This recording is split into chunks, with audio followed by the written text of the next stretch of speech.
ఈ లెక్కన ఇప్పుడు కొంతమంది పడిపోవడాలు, లేదంటే ఏదన్నా చిన్న యాక్సిడెంట్, దెబ్బలు తగిలి ఆ టైంకి దాన్ని వదిలేసామనుకోండి, ఫ్యూచర్‌లో దీనికి కన్వర్ట్ అయ్యే ఛాన్స్ ఉందా? డెఫినెట్‌గా అమ్మ. అదే చెప్తున్నాను. ఓహ్! ఆ టైంలో చిన్న క్లాట్ ఉండుండొచ్చు. దాన్ని మనం నెగ్లెక్ట్ చేసుకొని కాలు వాపే కదా అని వదిలేస్తే, అది డెఫినెట్‌గా మనము డీవీటీ కింద టర్న్ అప్ అవుతాయి.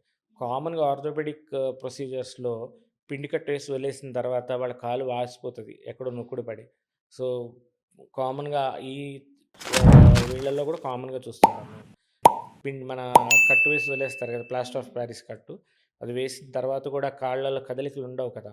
ఓకే. సో, అలా కూడా ఉన్నప్పుడు డీవీటీ వచ్చి ప్రెజెంటేషన్ అయ్యి, వాళ్ళకి ఈ ప్రాబ్లమ్స్‌తో కూడా మనకి ప్రెజెంట్ అవుతుంటారు పేషెంట్స్. ఒక ఎగ్జాంపుల్ కింద మనం మాట్లాడుకోవాలంటే రీసెంట్‌గానే ఒక నేపాలీ లేడీ మన అత్తాపూర్‌లో నడుచుకుంటా వెళ్తుంటే జస్ట్ ఎవరో హిట్ అయ్యి వెళ్ళిపోవటం రోడ్డు మీద జరగటంతో ఆవిడ కొద్దిగా లావున్నారు. దానివల్ల ఈ జాయింట్ రెండిటి మధ్యన కాళ్ళలో జాయింట్ ఉంటుంది గదా! ఆ జాయింట్ డిస్‌లొకేట్ అయ్యి రక్తనాళాన్ని వెనక్కి వెళ్ళి రక్తనాళాన్ని కట్ చేయటం జరిగింది. ఓహ్! దాన్ని పాప్లిక్ లాటరీ ఇంజ్యూరీ అంటాం.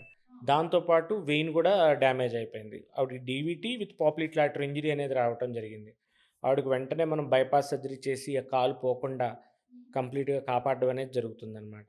సో, ఆ ఓకే. డీవీటీకి కూడా ట్రీట్మెంట్ మందుల ద్వారా అలాంటి వాళ్ళకి మందుల ద్వారా ఇస్తాం. కొంత క్లాట్ కూడా రిట్రీవ్ చేయడం జరుగుతుంది.